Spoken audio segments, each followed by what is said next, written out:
Assalamualaikum warahmatullahi wabarakatuh. Waalaikumsalam warahmatullahi wabarakatuh.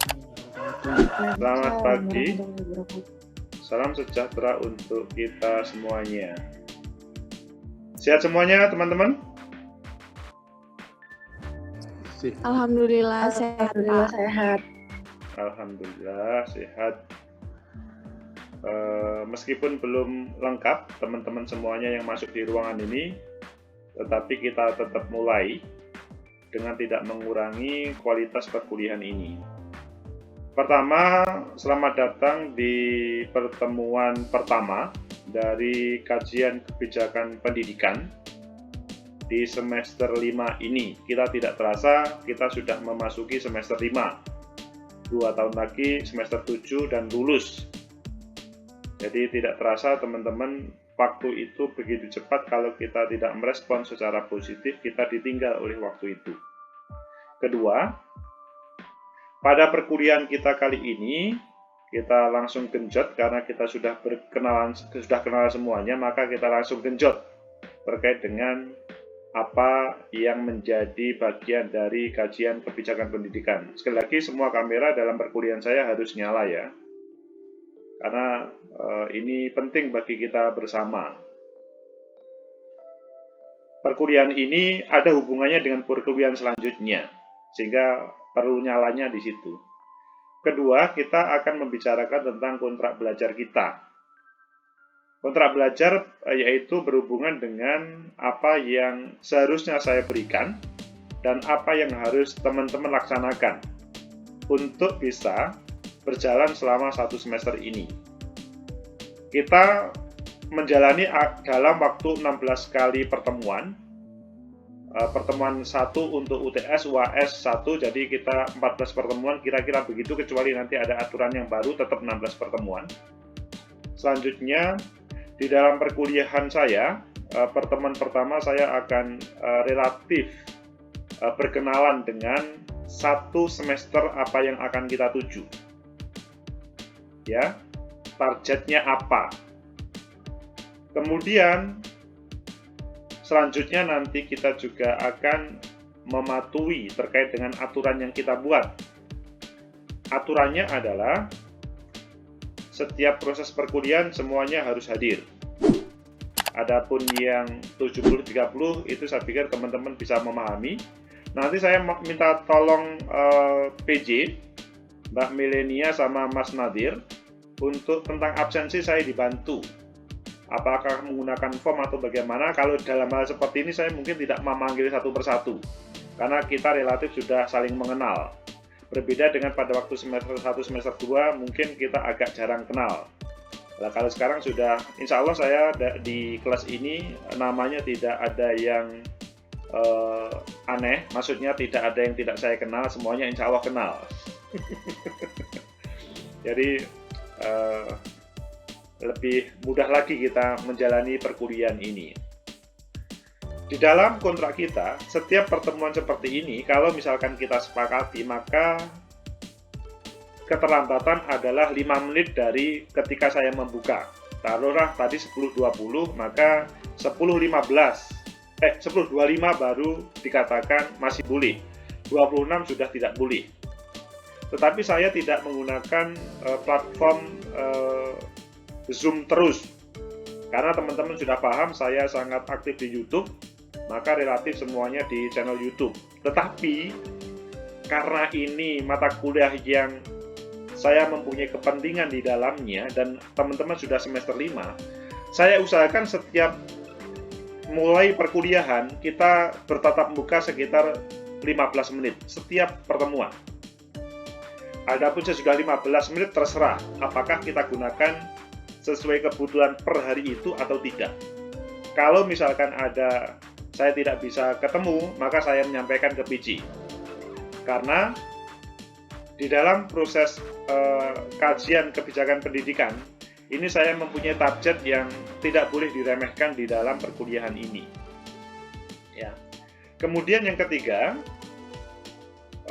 terkait dengan baju, saya pikir rapi saja dah.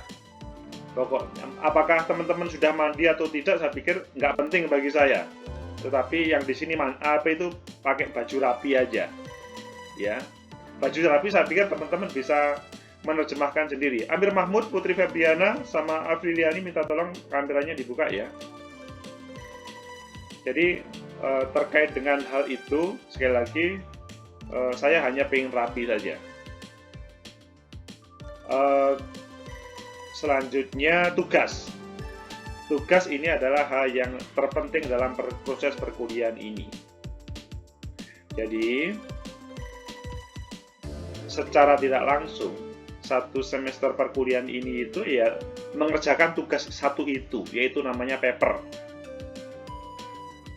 Jadi sepertinya kita hanya belajar tentang satu paper. Meskipun nanti setiap 15 menit saya akan menyampaikan terkait dengan apa yang seharusnya didapatkan per pertemuan, tetapi endingnya kepada paper teman-teman. Ya, paper seperti kemarin pernah mendapat tugas di mata kuliah apa ya teman-teman dengan saya ya?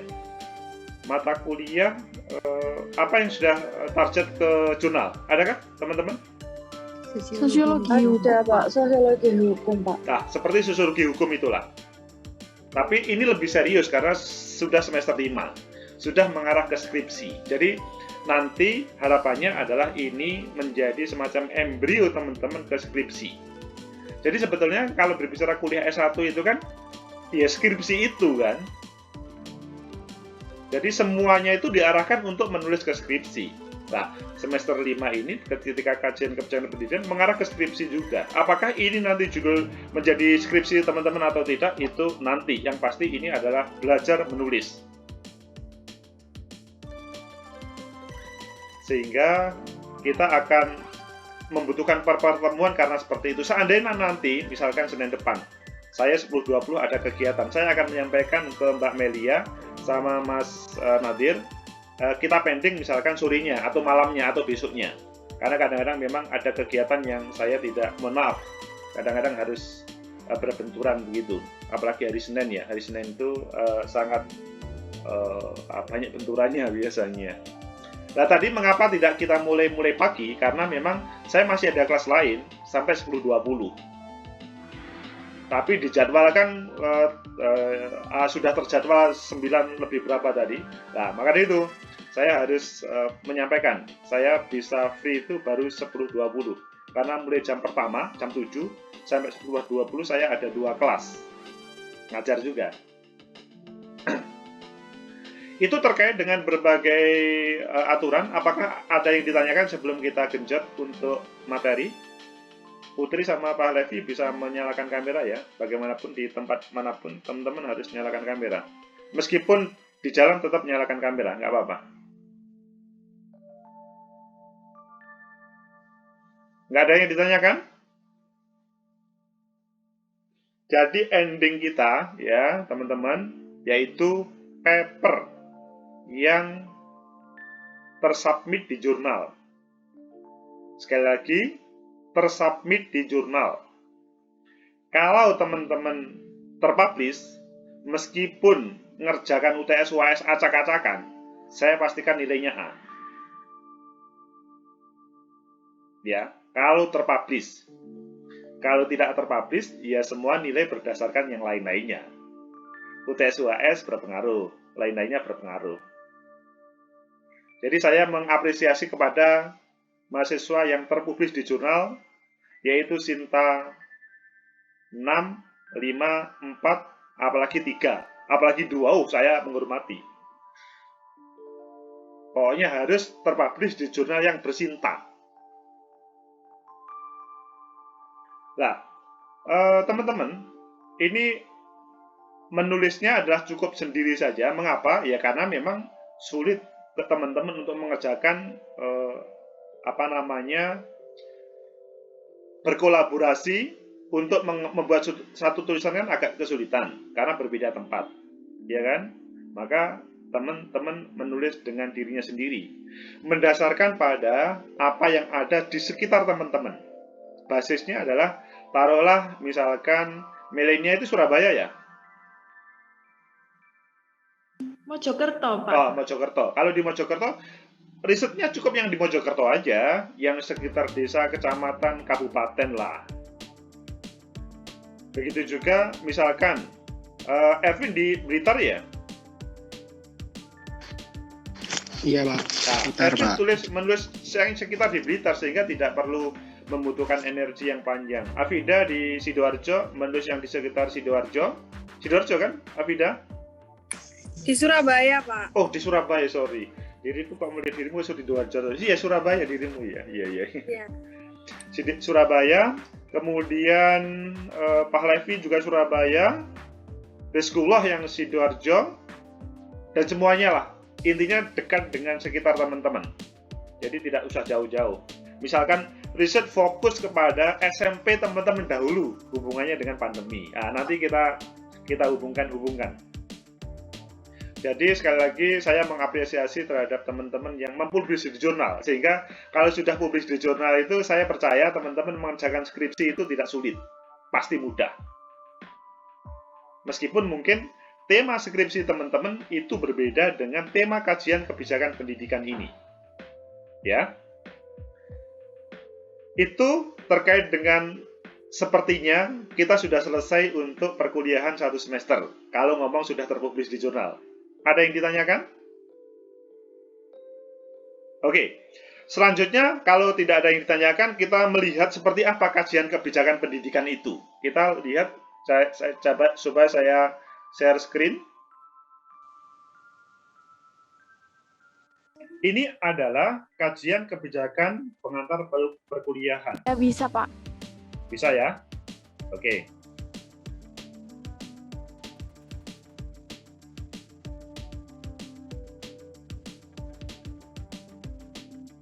Ini adalah bagaimana kajian kebijakan pendidikan di masa Orde Lama, di masa Orde Baru, dan bagaimana kebijakan pendidikan di reformasi. Ini yang menjadi poin utama di dalam perkuliahan kita. Jadi,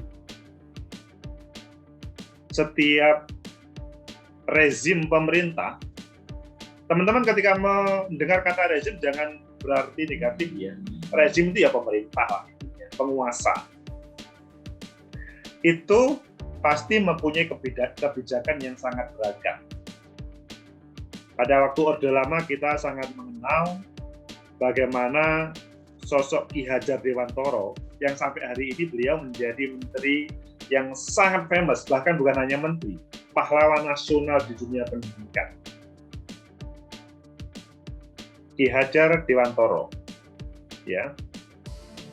Ki Hajar Dewantoro itu dia meskipun beliau adalah keluarga ningrat, tetapi beliau setia dalam dunia pendidikan dan bahkan mengembangkan taman siswanya. Taman siswa merupakan metode pembelajaran ala Orde Lama, lebih khusus ala Ki Hajar Dewantoro. Mungkin hari ini teman-teman mungkin bertanya, seperti apa Pak itu taman siswa? Nah, di Surabaya sudah ada yang namanya taman siswa itu, tetapi mungkin tidak kalau kita bandingkan dengan pendidikan Muhammadiyah, pendidikan Ma'arif atau NU, berbeda. Taman siswa sangat pesat pada waktu Orde Lama. Tetapi pada waktu Orde Baru, relatif tidak berkembang seperti pada waktu Orde Lama. Memang yang menjadi paradigma itu berbeda. Sehingga taman siswa pada waktu Orde Baru dan sampai sekarang perkembangannya tidak begitu, tetapi Ki Hajar Dewantoro diangkat sebagai Menteri Pendidikan, bukan Menteri Pendidikan, pahlawan nasional yang beliau fokus di dunia pendidikan. Kemudian perubahan kebijakan pendidikan pada masa Orde Baru. Orde Baru yang teman-teman kalau ngomong Orde Lama dan Orde Baru jangan sekali lagi diartikan negatif ya, karena kadang-kadang ketika kelompok yang tidak suka kepada Orde Baru semuanya negatif, padahal banyak yang positif juga. Begitu juga yang tidak suka Orde Lama semua negatif, padahal banyak yang positif juga. Nah, pada kesempatan ini kita mengupas kajian kebijakan pendidikan pada waktu Orde Baru, Orde Lama. pada waktu Orde Baru banyak menghadirkan, taruhlah pada waktu itu hadir yang namanya wajib belajar 6 tahun. Pertama kali itu di Orde Baru. Jadi efek dari wajib belajar itu tidak, maksudnya sekolah di negeri relatif gratis. Tidak ada pembiayaan kecuali kemudian misalkan yang kita ingat pada waktu kecil yaitu taruhlah iuran pramuka. Berbeda dengan sekolah-sekolah yang ada di swasta. Tetapi Orde Baru relatif seperti itu. Kita sangat mengenal para tokoh-tokohnya, apa itu Fuad Hasan, kemudian beberapa menteri-menteri yang selanjutnya agak, maksudnya dunia pendidikan mengarah bagaimana seakan-akan disetir ke dunia ke politik. Jadi kebijakan-kebijakan yang sangat politis sehingga pendidikan kemudian dipolitisir, kadang-kadang begitu. Jadi kita mengenal NKK-BKK, normalisasi kampus. Jadi dunia kampus tidak boleh dengan dunia aktivis, semua harus fokus, dan yang menjadi kritik bagi aktivis pada waktu itu adalah para tenaga kependidikan, dosen dan lainnya, guru, itu disibukkan dengan rutinitas yang atau sifatnya pekerjaan-pekerjaan rutin di kampus sehingga dia tidak bisa memberikan masukan dalam bahasa yang berbeda, mengkritisi negara. Pada waktu Orde Baru, kita mengenal bagaimana sekolah-sekolah impres. Impres itu instruksi presiden. Dan mungkin pada saat ini teman-teman boleh mengkritisi. Taruhlah di desa atau di kelurahan teman-teman ya. Apakah SD impres, contoh SD impres, itu masih ada atau tidak? Pada waktu Orde Baru, taruhlah tahun 80, 90, itu menjadi proyek besar untuk kebijakan pendidikan. Karena biasanya sekolah dasar negeri yang pertama tidak memuat. Pada waktu Orde Baru kan tema sekolah di negeri itu lebih dari segala-galanya. Dibanding dengan swasta itu, ya semua negeri, meskipun bukan perguruan tinggi. SD pun begitu. Sehingga karena di satu desa itu sudah terlalu banyak siswanya, maka dihadirkanlah yang namanya SD impres. Dan waktu itu perkembangannya bagus.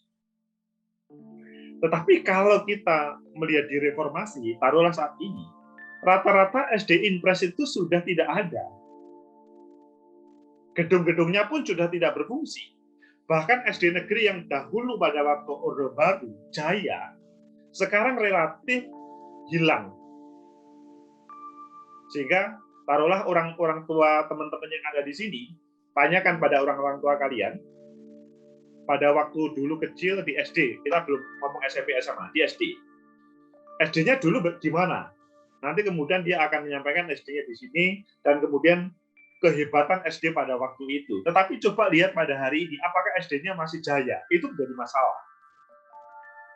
Nah, sekali lagi, pada saat ini impres relatif, maksudnya SD and impres itu relatif hilang. Dan sepertinya tidak nyambung dengan kebijakan yang terjadi sekarang. Reformasi, kebijakan di reformasi, saya pikir teman-teman mengalami sendiri di dalam reformasi,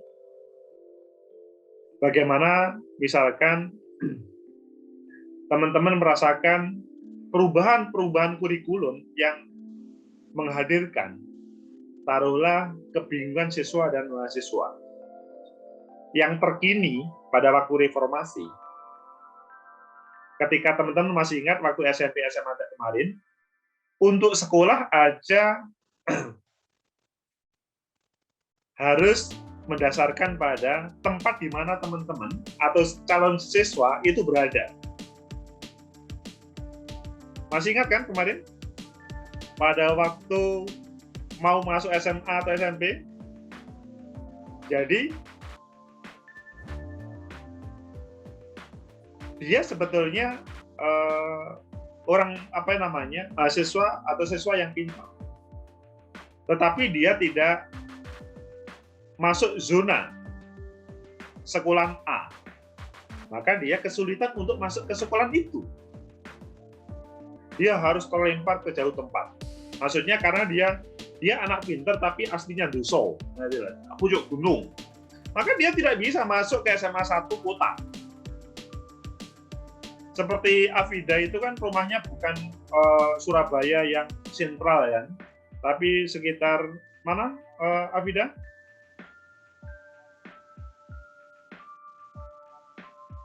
Beda.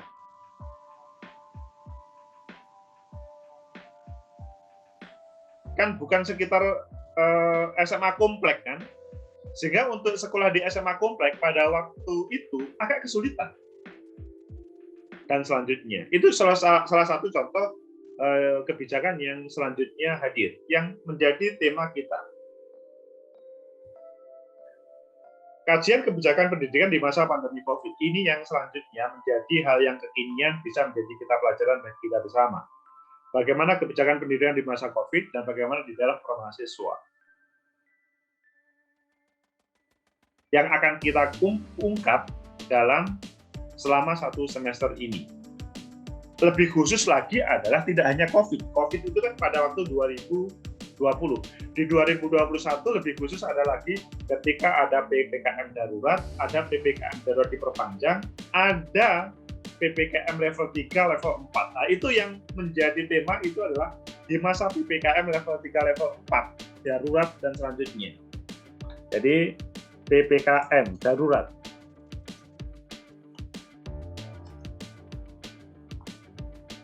Itu yang menjadi tema yang paling inti untuk perkuliahan 1 semester ini.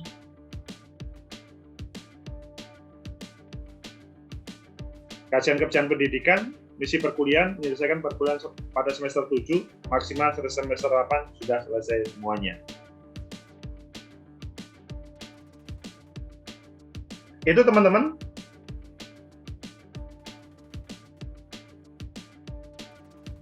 Yang akan kita bahas selama 1 semester.